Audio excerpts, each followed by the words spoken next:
Morning, எல்லாருக்கும் வணக்கம். நல்ல மாமனார் கிடைச்சிருக்கு அப்படின்னு அவர் சொன்னார். நல்ல மாப்பிள்ளை கிடைச்சிருக்கா அப்படின்னு அவர்கிட்ட தான் கேட்கணும். தேங்க்யூ சாந்தகுமார் அவர்களே. ஐபிஎஸ் படிக்காமல் போலீஸ் ட்ரைனிங்கே போகாமல் தமிழ்நாட்டில் சிறந்த போலீஸாக இன்னும் இருக்கிறதுக்கு காரணம் என் அருமை நண்பர் சாந்தகுமார். அவங்க வந்து போலீஸாக இருந்தால் கூட இன்ஸ்பெக்டராகவோ ஒரு கான்ஸ்டபிளாகவோ இல்லை டிராஃபிக் போலீஸாகவோ தான் இருந்திருப்பாங்க.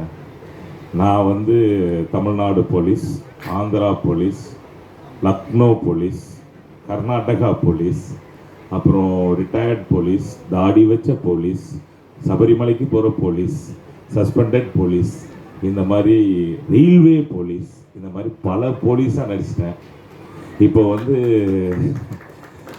தமிழ்நாடு கமிஷனர் கூட சொல்லுவார் போல இருக்குது, இந்த பெட்டிஷன் டப்பா ஏதாவது இருந்துச்சுன்னா ஜான் விஜய் வீட்டில் கொண்டு போய் வைங்கப்பா, அவர் தான் இருக்கிறதுலே சிறந்த போலீஸ் அப்படின்னு.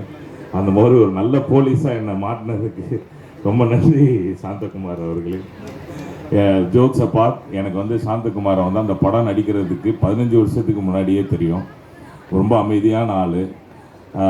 சித்தர்கள் அந்த மாதிரிலாம் நிறைய பேர் பேசுவாங்க, புத்தகத்தில் படிக்கிற கதைகள் கேட்டிருக்கேன். எனக்கு வந்து அவ்வளோ வாசிக்கிற பழக்கம் கிடையாது. சின்ன வயசுலேருந்து எங்கள் அம்மா வந்து she reads and I listen to it. So கேள்வி ஞானம் தான் நமக்கு. ஸோ சித்தர்களை பற்றிலாம் கேள்விப்பட்டிருக்கேன், கதைலாம் சொல்லியிருக்காங்க. மாடர்ன் சித்தர் அப்படின்னு ஒருத்தரை பார்த்தீங்கன்னா புல்லட்லேயே போகிற ஒருத்தர் வந்து எனக்கு தெரிஞ்சது வந்து சாந்தகுமார் தான். அவரை வந்து எங்கே தேடி கண்டுபிடிக்கணுன்னாலும் முன்னாடிலாம் வந்து என்கிட்ட கேட்பாங்க, ஜான் விஜய் உனக்கு தெரியும் அந்த ஆள் எங்கே இருப்பான் அப்படின்னு. உண்மையாகவே எனக்கு தெரியும். கொடைக்கானலில் எந்த மலையில் இருக்கிறாரு, எந்த குகைக்குள்ளே இருக்கிறாரு, எங்கே இருப்பார் அப்படின்றத மட்டும் நான் தேடி கண்டுபிடிச்சி வச்சுருப்பேன் எப்போவுமே. என்றைக்காவது ஒரு நாள் சாந்தாவை பார்க்கணும், பேசணும் அப்படின்னு நினச்சா கூப்பிட்டா ஒரு 2 மணி நேரத்தில் என்கிட்ட பேசிடுவார். அது மட்டும் இல்லாமல் சாந்தகுமாரோடைய எண்ணங்கள் ரொம்ப பொறுமையான ஆள்.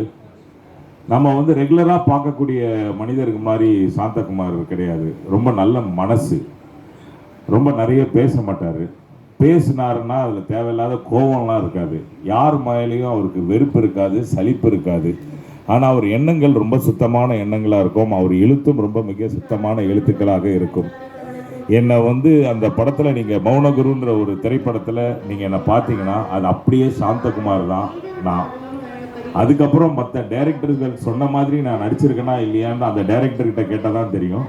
ஆனால் நான் நடிச்சிருக்கேன், நல்லா நடிச்சிருக்கேன், நிறைய பேர் கை தட்டுவாங்க. ஆனால் இந்த படத்தில் வந்து அப்படியே சாந்தகுமார் என்ன சொன்னாரோ அப்படியே நான் அந்த படத்தில் நடித்தேன். இந்த மௌனகுரு படத்தை நான் நடித்து முடிச்சுட்டு ஒரு 6-7 மாதம் ரொம்ப கஷ்டமாக இருந்துச்சு. எங்கள் அம்மாக்கிட்ட வந்து போய் நின்னா கேட்பேன், அம்மா தண்ணி எடுத்து விடுங்க அப்படின்னு. ஏன்னா நீயே எடுத்துக்கோ அப்படின்வாங்க. தண்ணி தானே கேட்டேன். அந்த அந்த கேரக்டருக்குள்ளேயே இருப்பேன். யாராவது என்ன ஜான் விஜயன்னு கூப்பிடுங்களேன்.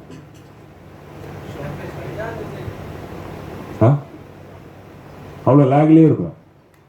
என் லைஃப்பும் அதே மாதிரி ஆயிடுச்சு. ஒரு 6 மாதம் அந்த கேரக்டர்லேருந்து வெளியே வர்றதுக்கே அவ்வளோ கஷ்டமாக இருந்துச்சு எனக்கு.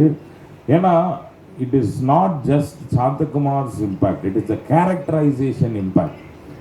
பல போலீஸ் நடிக்கலாம், பலவிதமான போலீஸாக இருக்கலாம். ஆனால் அந்த போலீஸில் இந்த போலீஸ் இப்படி தான் இருப்பான், இப்படி தான் பிஹேவ் பண்ணுவான் அப்படின்னு ஒரு மனுஷனையே மாற்றக்கூடிய ஒரு சிறப்பான கேரக்டரைசேஷனை எழுதக்கூடிய திறமையுடைய ஒரு சிறந்த சித்தனா டைரக்டரா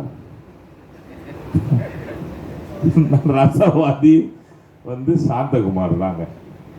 எனக்கு ரொம்ப நல்ல நண்பர். அவர் என்னை இந்த இதில் அழைச்ச உடனே எனக்கு ரொம்ப சந்தோஷமாக இருந்துச்சு. ரொம்ப நாளுக்கு அப்புறம் சாந்தகுமாரை பார்க்குறேன். அவருக்கு கெட்டி பிடிச்சி ஒரு முத்தம் கொடுத்துருவோம் அவங்க முன்னாடி. அவர் இந்த மாதிரி சிறப்பான படங்கள் நிறைய பண்ணுவார். எங்களை மாதிரி நிறைய நடிகர்கள் உருவாகிறதுக்கு வாய்ப்புகள் இருக்குது. எல்லாரையும் நீங்கள் அவர் கிரியேட் பண்ண கேரக்டர்ஸ்லாம் பார்த்தீங்கன்னா மற்ற படத்துக்கும் அதுக்கும் சம்பந்தமே இருக்காது.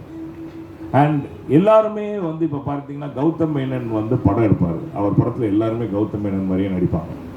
ஆனால் இவர் படத்தில் வந்து இவருடைய கதாபாத்திரம் மாதிரி நடிப்பாங்க. சாந்தகுமாரை எல்லாரும் நடிக்க மாட்டாங்க. சாந்தகுமார் கிரியேட் பண்ண கதாபாத்திரமாக நடிப்பாங்க. அந்த மாதிரி ஒரு இயக்குனர் கூட ஒர்க் பண்ணது எனக்கு ரொம்ப சந்தோஷமான விஷயம். மேலும் மேலும் நிறைய படங்களை பண்ணி எங்களை மாதிரி ஒரு நடிகர்கள் கிட்ட இருந்து என்ன தேவையோ மக்களுக்கு அதை வெளிக்கொடுத்து நீங்கள் சிறந்த படங்களை எடுக்கணும்னு என்னுடைய வாழ்த்துக்கள். Thank you very much Santhakumar. ஒரு கெட்டி பிடிச்ச ஒரு முட்டை முட்டுறவா.